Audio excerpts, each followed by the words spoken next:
जय हिंद दोस्तों। जय हिंद दोस्तों। तो अगर शुरुआत से देखें तो एवेंजर्स एंड गेम के बाद से एक सवाल था कि अब मार्वल वालों का क्या होगा, ये अपने फ्यूचर प्लान्स को कैसे मैनेज करेंगे, क्योंकि आयरन मैन को मार दिया, कैप्टन अमेरिका को बुढ़ा कर दिया, तो क्या होगा इनका, क्या करेंगे ये लोग। लेकिन बाद में पता चलता है कि भाई माल बहुत है इनके पास बनाने के लिए, इनकी फ्यूचर प्रोजेक्ट्स प्लानिंग बहुत लंबी है।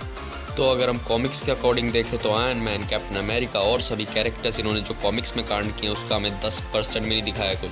लेकिन अब मल्टीवर्स का कॉन्सेप्ट आ चुका है और इसे हमें धीरे धीरे करके एक्सप्लेन भी कर रहे हैं। इसी समय doctor strange multiverse of madness में डॉक्टर स्ट्रेंज के डिफरेंट वेरिएंट्स देखने को मिले, वांडा के देखने को मिले और कैप्टन अमेरिका के देखने को मिले। वैसे कैप्टन अमेरिका को बोल नहीं सकते उसे क्योंकि वो पैगी कार्टर है जिसने स्टीव रॉजर्स के बजाय खुद सुपर सोल्जर सीरम ले लिया था, इसलिए वो वेरिएंट नहीं है।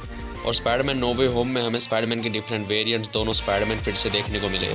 तो ये बात तो पक्की है कि हमें फ्यूचर में कैप्टन अमेरिका, आयरन मैन ये कैरेक्टर्स फिर से देखने को मिलेंगे और इनके डिफरेंट वेरिएंट्स। लेकिन वही सेम एक्टर्स अपने रोल्स को प्ले करेंगे ऐसा कह नहीं सकते क्योंकि उनका कॉन्ट्रैक्ट बस यहीं तक था। लेकिन बात वही है कि पैसा किसे नहीं पसंद। जैसा कि ह्यू जैकमैन को ही देख लो जो वुल्वरिन का कैरेक्टर प्ले करते थे, उनका भी कॉन्ट्रैक्ट खत्म हो चुका था लोगन के बाद से, लेकिन अब बंदा वापस आ रहा है, वो भी रायन रेनॉल्ड्स डेडपूल के साथ। तो हाँ, इससे इस चीज़ की भी संभावना बढ़ जाती है कि वही सेम एक्टर्स अपने रोल्स को प्ले करने के लिए फिर से रिटर्न आ सकते हैं।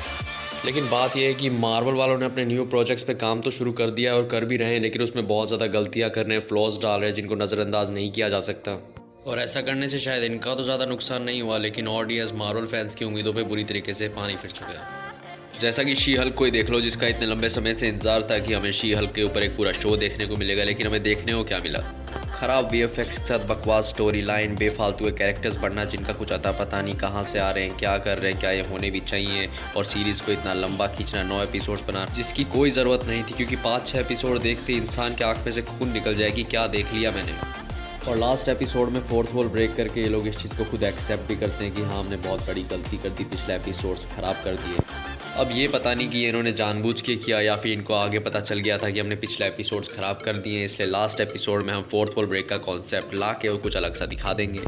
लेकिन लास्ट एपिसोड में ऐसा करने से जो पिछले एपिसोड्स में इन लोगों ने अपने पाप किए हैं वो सब ठीक नहीं हो जाएंगे, वो सब रहेंगे गलत ही, क्योंकि इस सीरीज़ के बहुत सारे एपिसोड्स, इस सीरीज़ के बहुत बड़े फ्लॉज भी हैं। बस इस सीरीज़ की एक ही सबसे बेस्ट चीज़ थी जिस वजह से इसे देख के ख़त्म किया, वो था चार्ली कॉक्स डेयरडेविल का फिर से रिटर्न आना।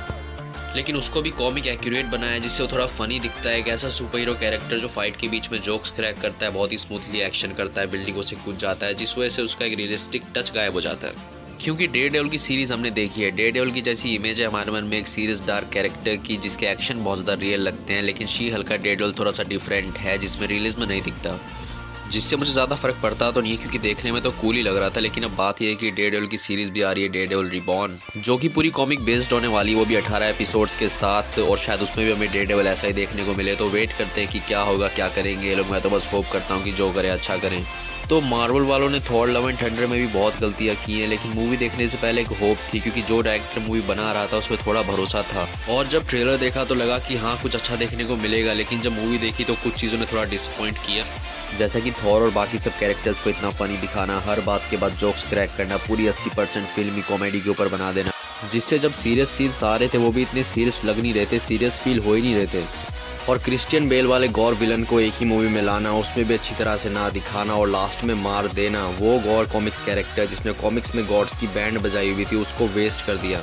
और गौर ही क्या, इन्होंने ज्यूस जैसे कैरेक्टर तक को वेस्ट कर दिया जो बहुत डिसअपॉइंटिंग था। और ये मार्वल वाले भूलते जा रहे हैं कि भाई मूवी बनाते कैसे हैं। तो अगर तुम लोगों ने वेयरवुल्फ बाय नाइट देखी होगी जो मार्वल का पहला हॉरर शो था, तो इस बार इन लोगों ने कुछ अलग करने की कोशिश की थी, हमें डराने की कोशिश की थी और देखते समय डर भी लगता है।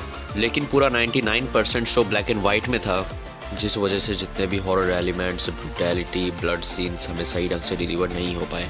अगर शो ब्लैक एंड वाइट ना होकर कलरफुल होता तो सही मायने में बात होती कि इन लोगों ने कुछ नया करके दिखाया है, लेकिन फिर भी कोई बात नहीं क्योंकि थोड़ा बहुत तो कुछ नया देखने को मिला ही था।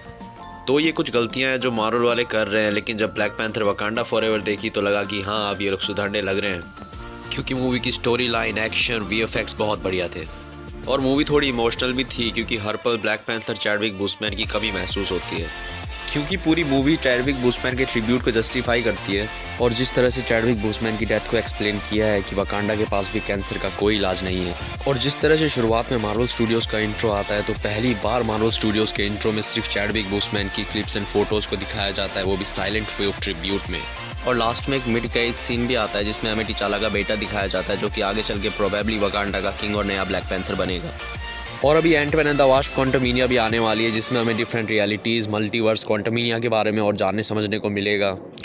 और इसके ऊपर भी वीडियो आएगी, लेकिन जब तक के लिए वेट एंड होप करते हैं कि इसमें भी ये कुछ गलतियां ना करें और जैसा माल हमें चाहिए उसी तरीके से डिलीवर भी करें। So that is it for today guys. Video करते हैं यहीं पे एंड, और अगर वीडियो अच्छी लगी हो तो लाइक सब्सक्राइब कर देना और बेल आइकन भी दबा देना और शेयर भी कर देना। जो भी तुम कर सकते हो यार, बस कर देना, ठीक है, बस कर देना। चलो बाय।